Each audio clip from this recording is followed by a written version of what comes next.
নমস্কার বন্ধুরা, অনেকেই এই সত্যটা জানে না যে প্রতি 10 জন গর্ভবতী মহিলার মধ্যে একজন মিসক্যারেজের শিকার হন।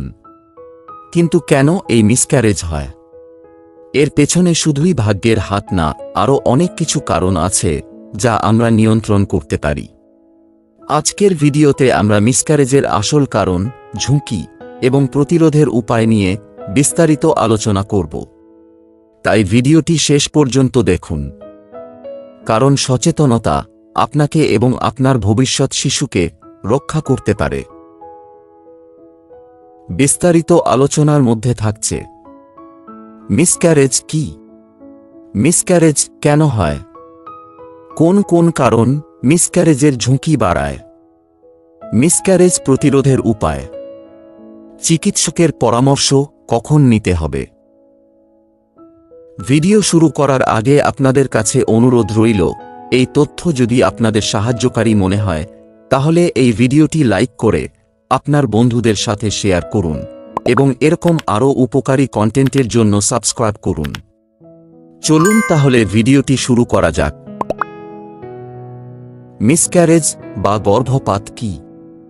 মিসক্যারেজ হল গর্ভাবস্থার প্রথম 20 সপ্তাহের মধ্যে গর্ভধারণের অনাকাঙ্ক্ষিত সমাপ্তি।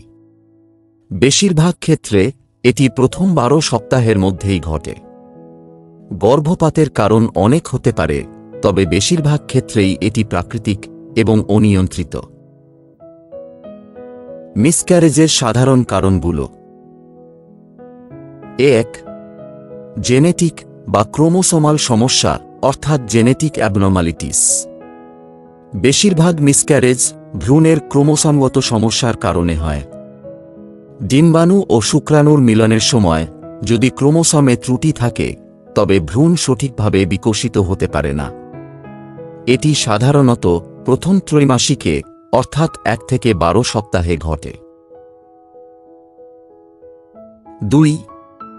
হরমোনজনিত সমস্যা, অর্থাৎ হরমোনাল ইমব্যালেন্স। গর্ভধারণ টিকিয়ে রাখতে প্রোজেস্টেরন হরমোন গুরুত্বপূর্ণ ভূমিকা রাখে। যদি শরীরে প্রোজেস্টেরনের ঘাটতি হয় তবে জরায়ু ভ্রূণকে ধরে রাখতে ব্যর্থ হয় এবং গর্ভপাত হতে পারে। পলিসিস্টিক ওভারি সিনড্রোম, যাকে আমরা সংক্ষেপে বলে থাকি PCOS, যার কারণে অনেক মহিলার মিসক্যারেজের ঝুঁকি বাড়ে। 3. জরায়ুর গঠনগত সমস্যা, অর্থাৎ ইউটেরিন অ্যাবনর্মালিটিস। জরায়ুর আকার বা গঠনে কোনো ত্রুটি থাকলে ভ্রূণের বৃদ্ধি বাধাগ্রস্ত হতে পারে। জরায়ুর মধ্যে ফাইব্রয়েড বা পলিপস থাকলে গর্ভপাতের সম্ভাবনা বাড়ে। জরায়ুর গ্রীবা, অর্থাৎ সার্ভিক্স দুর্বল হলে ইনকম্পিটেন্ট সার্ভিক্স হয়ে যেতে পারে, যা দ্বিতীয় ত্রৈমাসিকে মিসক্যারেজের কারণ হতে পারে। 4. সংক্রমণ, অর্থাৎ ইনফেকশনস। কিছু ভাইরাস বা ব্যাকটেরিয়া গর্ভাশয়ে সংক্রমণ ঘটিয়ে মিসক্যারেজের কারণ হতে পারে। সাধারণ সংক্রমণ যা মিসক্যারেজের ঝুঁকি বাড়ায়, যেমন টক্সোপ্লাসমোসিস, রুবেলা, CMV অর্থাৎ সাইটোমেগালো ভাইরাস, HSV অর্থাৎ হার্পিস ভাইরাস। 5. ইমিউন সিস্টেমের সমস্যা। কিছু মহিলার ইমিউন সিস্টেম ভ্রূণকে বিদেশি বস্তু হিসেবে শনাক্ত করে এবং আক্রমণ করে। অ্যান্টিফসফোলিপিড সিনড্রোম, অর্থাৎ APS বা লুপাস থাকলে গর্ভপাতের ঝুঁকি বেড়ে যায়। 6. দীর্ঘস্থায়ী রোগ ও শারীরিক সমস্যা। যদি মহিলার আগে থেকেই কিছু অন্য রোগ থাকে তাহলে গর্ভপাতের সম্ভাবনা বেশি হয়, যেমন ডায়াবেটিস যদি নিয়ন্ত্রণে না থাকে, থাইরয়েডের সমস্যা, অর্থাৎ হাইপোথাইরয়েডিজম বা হাইপারথাইরয়েডিজম, উচ্চ রক্তচাপ, কিডনি রোগ বা হৃদরোগ। 7. জীবনধারাজনিত কারণ, অর্থাৎ লাইফস্টাইল ফ্যাক্টরস। ধূমপান, মদ্যপান ও মাদক সেবন গর্ভপাতের অন্যতম কারণ। অতিরিক্ত ক্যাফেইন, যেমন চা বা কফি বেশি খেলে গর্ভপাতের সম্ভাবনা বাড়াতে পারে। অতিরিক্ত মানসিক চাপ ও দুশ্চিন্তা গর্ভাবস্থায় নেতিবাচক প্রভাব ফেলতে পারে।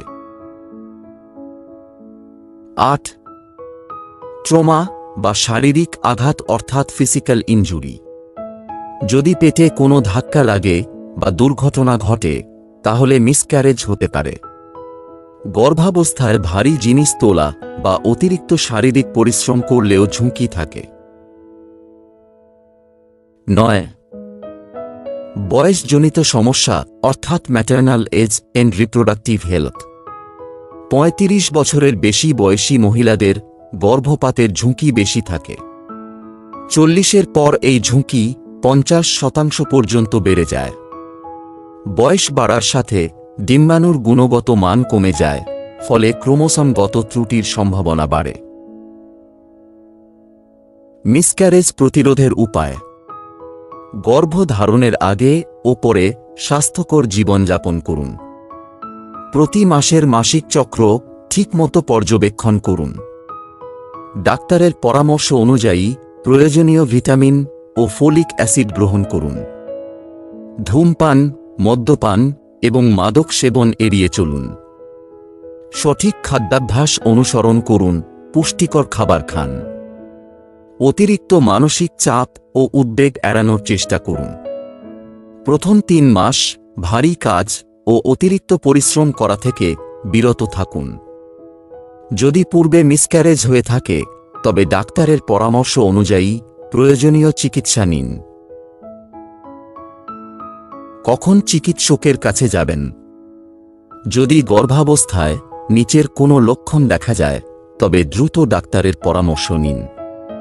পেটের নিচের দিকে ব্যথা বা চাপ অনুভব হলে, ভ্যাজাইনা থেকে লাল বা বাদামি রঙের রক্তপাত হলে, পিঠের নিচের দিকে ক্রমাগত ব্যথা থাকলে, যদি হঠাৎ করে গর্ভাবস্থার উপসর্গ যেমন বমি, বুকে টান, ক্লান্তি বন্ধ হয়ে যায়। আমাদের শেষ কথা, মিসক্যারেজ অনেক কারণেই হতে পারে, তবে বেশিরভাগ ক্ষেত্রেই এটি প্রাকৃতিক এবং অনিয়ন্ত্রিত। গর্ভাবস্থায় সঠিকভাবে নিজেকে যত্ন নিলে মিসক্যারেজের ঝুঁকি কমানো সম্ভব। যদি পূর্বে মিসক্যারেজ হয়ে থাকে বা গর্ভাবস্থায় কোনো সমস্যা দেখা দেয় তবে ডাক্তারের পরামর্শ নেওয়া জরুরি।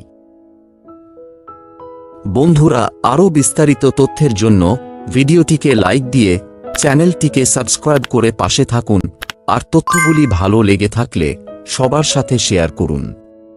আপনার প্রশ্ন এবং মতামত আমাদের কমেন্ট সেকশনে অবশ্যই লিখুন। ধন্যবাদ।